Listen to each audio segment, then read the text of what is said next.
그렇게 생각하실 수도 있죠. 하지만 우리는 이런 말들을 걸을 수 있게 되었습니다. 혈당에 도움이 된다는 말을 들으면 막 먹으면 좋을 것 같지 않나요? 분명히 같은 고구마인데 오븐에 넣었더니 혈당 그래프가 이렇게 바뀝니다. 진짠가요? 그리고 고구마는 건강식인데 왜 이렇게 많이 오르는 걸까요?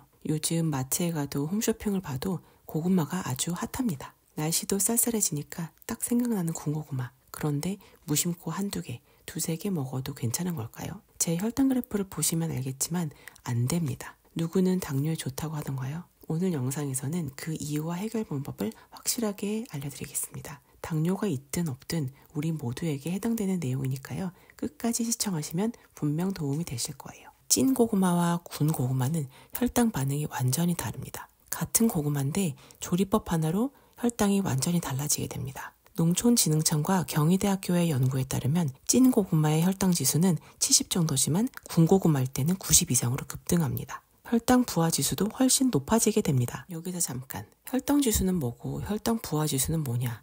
혈당 관리를 하시는 분이라면 분명 들어보셨을 용어긴 하지만 정확하게 설명해봐라 하면 또 헷갈리는 개념이죠. 그런데 꼭 알고 계셔야 할 중요한 내용이니까요. 쉽게 한번 설명드리고 갈게요. 일단 혈당 지수입니다. 이 혈당 지수는 음식을 먹었을 때 혈당을 얼마나 빠르게 올리는지를 나타내는 값입니다. 쉽게 말해서 GI 값이 높을수록 먹자마자 혈당이 확 올라간다는 뜻이고요. GI 값이 낮을수록 혈당이 천천히 완만하게 올라간다는 뜻이에요. 그러면 이 숫자가 왜 중요할까요? 혈당이 빠르게 확 올라가면 우리 몸은 인슐린을 많이 분비해서 혈당을 급하게 내리려고 해요. 이게 자주 반복되면 췌장의 피로, 인슐린 저항성, 당뇨 위험까지 올라갈 수 있는 거예요. 하지만 혈당 지수는 당뇨병을 관리할 때 참 좋은 참고가 될 수 있긴 하지만 여러 가지 한계도 있습니다. 혈당 지수는 각 식품의 탄수화물을 50g 섭취했을 때라고 가정을 하고 결과를 구한 값입니다. 예를 들어서 수박은 혈당 지수가 72로 과일 중에서도 높은 편에 속하는데요. 그러나 혈당 지수를 구하는 방식대로 수박의 탄수화물을 50g 섭취하려면 수박 한 통 이상을 먹어야 합니다. 이처럼 실제로 우리가 섭취하는 양을 잘 반영하지 못할 수도 있어요. 그럼 이제 혈당 부하 지수도 한번 알아볼게요. 이건 혈당 지수랑 비슷한데 거기서 한 가지를 더 고려한 거예요. 바로 얼마나 먹느냐까지 포함해서 계산한 수치입니다. 혈당 지수가 이 음식이 얼마나 빨리 혈당을 올리느냐를 보는 거라면 혈당 부하 지수는 이걸 실제로 먹었을 때 내 혈당이 얼마나 올라갈까를 따지는 거예요. 즉 혈당 지수는 속도, 혈당 부하 지수는 실제 영향력이라고 보시면 됩니다. 우리가 혈당에 영향을 받는 건 혈당 지수 자체가 아니라 내가 실제로 얼마나 먹었느냐에 따라 달라지기 때문이죠. 이 개념만 알아도 건강식이라니까 많이 먹어도 되겠지라는 실수를 줄일 수 있습니다. 혈당 지수 분류표와 혈당 부하 지수 분류표는 다음과 같습니다. 빨간 곳에 있는 음식들은 더 조심하는 게 좋겠죠. 당뇨 환자는 GI 55 이하, GL 10 이하인 음식을 중심으로 섭취하는 것이 바람직합니다. 자, 그럼 다시 고구마 이야기로 와서 같은 고구마지만 조리법에 따라서 혈당 지수와 혈당 부하 지수도 달라지게 되는데요. 다음과 같습니다. 고구마를 쪘을 때보다 구웠을 때 두 지수 모두 오르는 것을 볼 수 있죠. 그리고 좀 전에 말씀드린 분류표에서의 위치를 보면 둘 다 안전하지 않다는 것을 알 수 있습니다. 그런데 여기서 찐고구마는 GL 지수가 낮은데요. 이건 안심하고 먹어도 되겠네 싶으시겠지만 아닙니다. 아까 말씀드린 것처럼 혈당 부하 지수는 먹는 양을 고려해서 계산한 값이라고 했는데요. 그 고구마 1의 분량을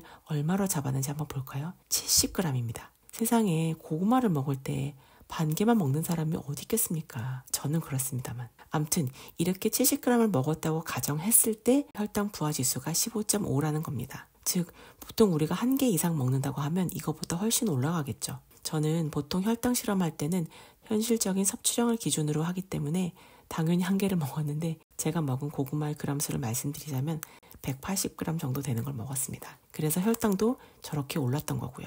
당연히 더 적게 먹었으면 더 적게 올랐겠죠. 맘 놓고 고구마를 한 개 이렇게 먹으면 안 되는 거구나. 납득은 가지만 어떻게 고구마를 반 개만 먹냐? 그럴 바엔 안 먹겠다. 강하게 반감이 저도 처음엔 생겼었는데요. 혈당 오른 수치를 보고 또 구체적인 지수들을 확인하고 나니 또 정이 뚝 떨어져서 많이 땡기진 않더라고요. 먹고 싶을 때는 맛만 보자라는 느낌으로 반 개 먹는 거죠. 먹고 싶은 거 다 먹고 혈당이 잘 관리될 수는 없잖아요. 우리는 내 몸을 사랑하며 돌보는 지식인이니까요. 사실 혈당 생각하면 이것저것 따져볼 것도 많고 먹지 말아야 할 것들도 많은데 같은 상황인데 마음을 이렇게 먹으니 전보다 힘들지 않더라고요. 내가 못 먹는 게 아니고 내 몸을 위해서 안 먹는 거다라고요.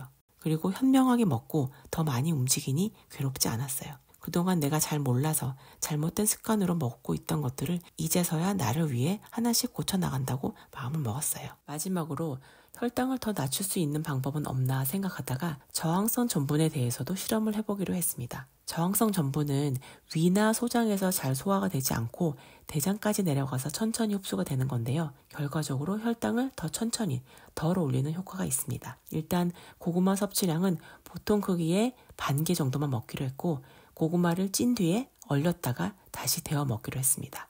이렇게 하면 저항성 전분이 생기거든요. 그리고 효과를 극대화하기 위해서 올리브유, 레몬즙을 살짝 뿌린 양배추 채 썬 거 조금하고 구운 계란을 먼저 먹었습니다. 그 뒤에 고구마 반 개를 먹었습니다. 탄수화물 단독을 먹는 것보다 야채, 단백질과 함께 먹는 것이 도움이 되거든요. 사실 앞에 두 실험, 즉 고구마만 단독으로 먹었을 때와는 다르게 다른 야채와 계란 함께 먹은 거라 실험 결과를 비교하기는 좀 애매했지만 그래도 도움이 되는 내용이 있어서 영상에 포함시켜봤습니다. 결과는 어떻게 되었을까요? 그래프 모양과 크기를 한번 봐보세요. 식후 2시간은 혈당이 완전히 떨어졌고 그래프 밑에 면적도 훨씬 작은 걸 확인할 수 있었습니다. 이 그래프 아래의 면적이 작다는 건 내 몸에 무리가 덜 갔다는 걸 의미하죠. 다음에 고구마가 드시고 싶을 때는 3번째 실험 참고하셔서 야채나 계란 곁들여서 고구마를 조금만 드시면 도움이 될 것 같습니다. 유튜브를 보다 보니 고구마는 섬유질이 많고 GI 지수가 낮아서 혈당에 도움이 된다? 아침 식사 대용으로 갈아 마셔라? 스무디로? 그것도 공복에? 이런 내용의 영상들이 있더라고요. 네,